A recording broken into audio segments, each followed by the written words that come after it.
My grandfather saw a skinwalker. My grandfather told me a story once as we sat around a campfire in his backyard in a cool night of the Arizona desert. The horizon was clear, and each star twinkled in a purple sky, with a full fat moon hanging low over the mountains. His voice was raspy and gravelly, the result of a lifetime of smoking cigars and drinking whiskey. The fire danced and shined across his wide, dark eyes as he settled into his seat, ready to tell his story. "Way back when I was a boy, about your age," he began, "I lived outside an Apache reservation with your great-grandfather. He had returned from the war and set about raising horses and cattle on a 100-acre ranch settled between a brambly mountainside with dirt good for growing thorn brush and not much else. One night, my mother was sick, and Pa and I took a trip into town, about 50 miles away, straight through a dry desert, over a washed-out creek and some old, abandoned farmsteads. The fire sparkled, and a log cracked, jolting me out of the story. "What next?" I asked. "Settle down, boy, you'll hear soon enough." Pa and I were driving in an old Ford pickup truck.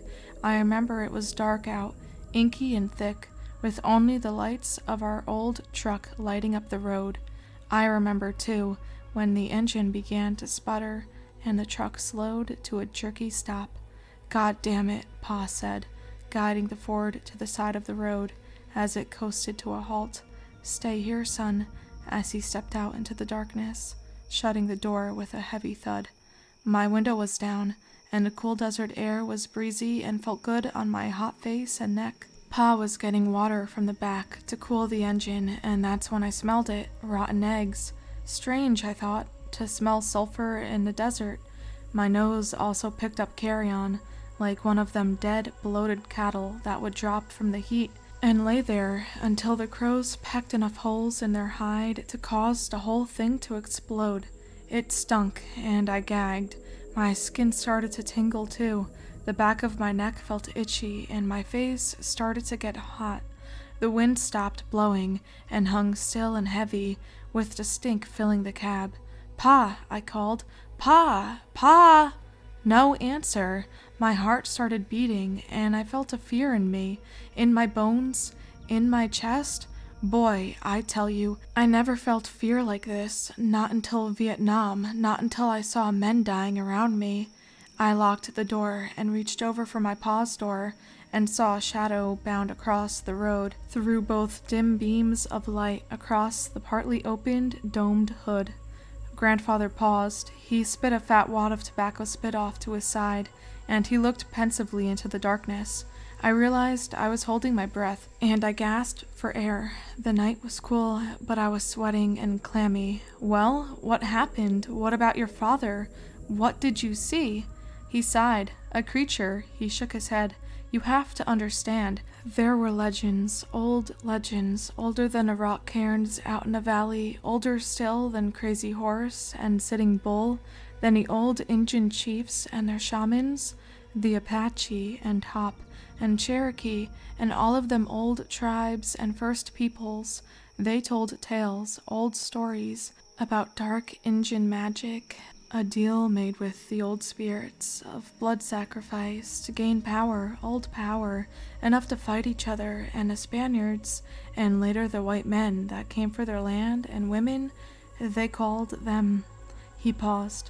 Grandfather took a deep breath and bodied forward into his tale.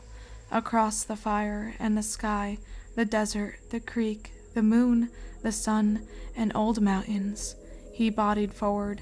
They called them skinwalkers, shape changers, old warriors resurrected as skinless men, all sinew and muscle, walking on deer legs, with the torso of a man and the head of a coyote, but messed up, boy, long and malformed snouts, teeth like a bowie knife, long arms, and standing 7 foot, even hunched over. They'd gut the old cowboys and white riders. They'd run through bullets and sabers, part the Spanish armor like it was a potato sack. Willie, too. They could change their voice to match a person you knew, or might know. Boy, that's what I saw. Big and fast. only for a second. It ran across the road, gray and mottled, muscle flexing under its legs, hooves clomping on the road, stringy muscled, hunched shoulders, and it turned, looked right into the cab, looked right into my eyes, and I swear, boy, I swear it grinned at me. I sank into my seat in shock, in fear, shaking. I knew death was near. The air was electric. I smelled ozone and brimstone. The air felt like right before the lightning comes and blows a tree to smithereens. Charged and full of power. I yelled for my paw, but no words came out, just a dry squeak. I was shaking as grandfather told his story. He was still here, so I know he lived, but the supernatural always fascinated me, and even now I felt the force of his words. The real power of skinwalkers was trickery. Sure, they could change their voices, but also their skin. That's why the gods took their hide, so they could take others. Not for long, the legends say. Maybe an hour before the soul of the skin they wore would come looking for their mortal shell before going to whatever hell awaited them. Though I think that getting skinned alive was hell enough. A minute passed in what felt like a lifetime. 1 second in 1,000 years.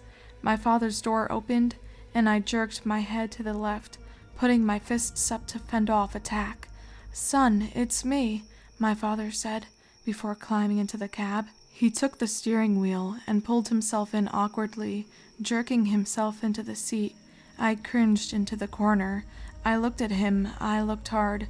"Boy, your great-grandfather was a good man. Treated me and my ma right. He fought the Nazis and saw the worst of man in Poland when he freed all them camps. And now I was taking his measure. Is this my father? Do I make a run or do I die? Is it him or not? Let's go get that medicine for your ma," as he pulled the truck into gear and pulled it out onto the road, and our trip resumed. I guess it was him after all. "But how did you know? Was it because he said something about your mom?" I asked.